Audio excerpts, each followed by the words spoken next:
Hello everyone, happy tracking channel sa inyong lahat dyan, kamusta kayo? And welcome dito sa Tipo.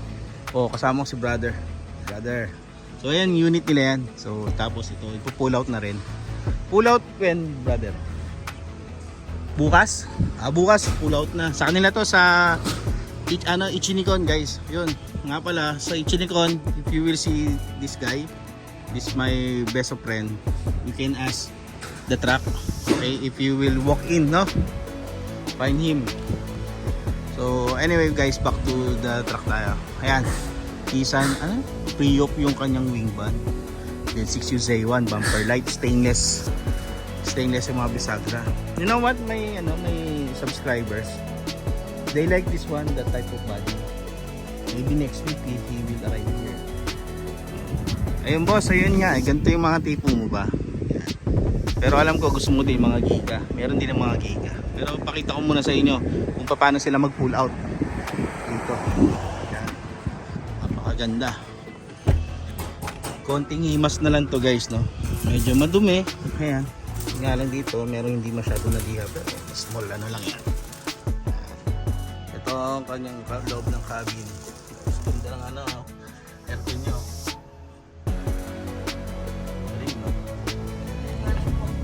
Manual transmission,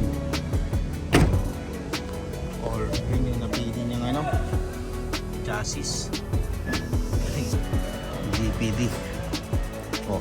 Water brake. Tapos ito guys yung kanyang flooring, pinatakpan niya yung roller, no? Sa iba kasi gusto yan fully recon. Ayun, pinalitan na rin yung sidewalling niya, brand new lahat, airbag. Pero guys, ang ganda kasi ng mga bisagra nito guys, pakita sa inyo, stainless, diba? Ito yung ilaw, naka airbag.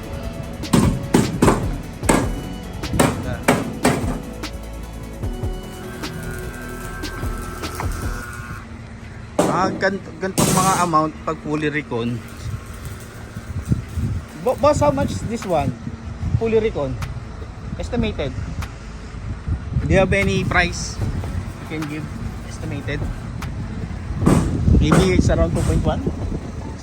It cost kasi mga tol, no, mga tropa, pagka fully recon maaaring umabot din to ng 2.1, 2 milyon.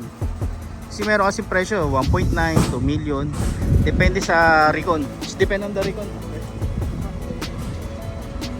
And also before depend on the unit also. Pagaya nito, yan. So, ayan lang, congratulations. When where is going to the truck? Visayas? Luzon. Bulacan, Central Luzon. So yun lang guys, maraming salamat. Congratulations sa new owner nito. At napakaganda ng mga truck sa Ichinikon. Yun. So yun lang guys, 6UZ1 bumper light, fully recon. Pull out yan tomorrow. So yun lang guys, happy tracking channel everyone. Thank you, bye bye, and God bless.